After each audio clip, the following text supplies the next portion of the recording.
Installé comme un roi devant l'énorme table qu'ont déjà pris d'assaut ses 4 beaux enfants, l'ogre Jean, affamé, d'une main charitable, jette quelques morceaux à ses chiens haletants.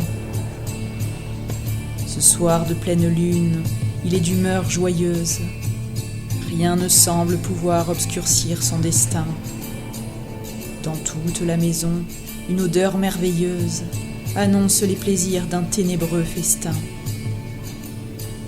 Cachée dans un recoin de l'immense cuisine, son épouse charmante aiguise les couteaux. Cette femme d'ailleurs à la grâce assassine règne en louve absolue sur l'étrange château.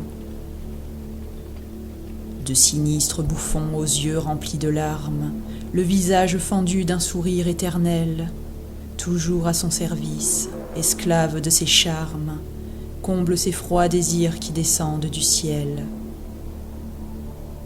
Pour ces clowns, toutefois, la déesse sanglante n'a jamais un mot tendre ou un geste d'amour. Les songes vénéneux de son âme mouvante ont enfermé leur cœur dans la plus haute tour. Un seul homme éclairé, en ce monde insensible, sait rallumer la flamme au fond de ses yeux clairs. Son infâme mari, le poète terrible, qui chante les douleurs et les joies de la chair. Tout au long de la nuit s'enchaînent les délices. La belle fait souffrir son troupeau d'histrions. Le vin mystérieux qui remplit les calices, sans torturer l'esprit, nourrit l'inspiration.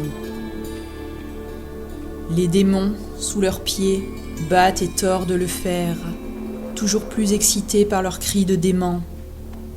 Le paresseux Satan daigne quitter l'enfer pour mêler ses soupirs à ceux des ossements. Il se roule avec joie dans les restes de l'homme avant de déguster les charmes féminins.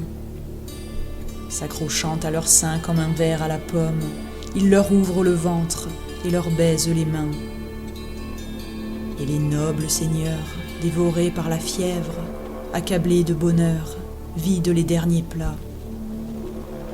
Le sang des trépassés coule au coin de leurs lèvres, révélant du tourment la douceur et l'éclat. Sur le sol recouvert de carcasses fétides, les pierrots épuisés traînent leur désespoir.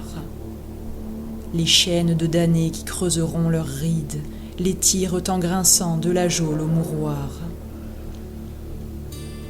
Dès que leur œil vitreux contemple leur maîtresse, plus sombre que Circé à l'aube du trépas, ils s'enfoncent plus loin au cœur de la détresse, pour un songe fané qu'ils ne cueilleront pas. Seuls les maîtres bouchers suivent leur destinée, escortés par Satan. Ou peut-être est-ce Dieu? Sur leur route, il n'est point de porte condamnée.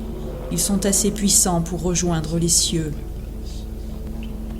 Près de l'âtre déjà, leur poésie s'embrase. Dehors, l'hiver entend se déchirer les loups. La lune rouge sang, frémissante d'extase, célèbre ses jumeaux, gardiens de l'amour fou. Au matin, ils iront égorger les nuages, pour que l'humanité abrutie de sommeil oublie un court instant les barreaux de sa cage et goûte la beauté de leurs rêves vermeils.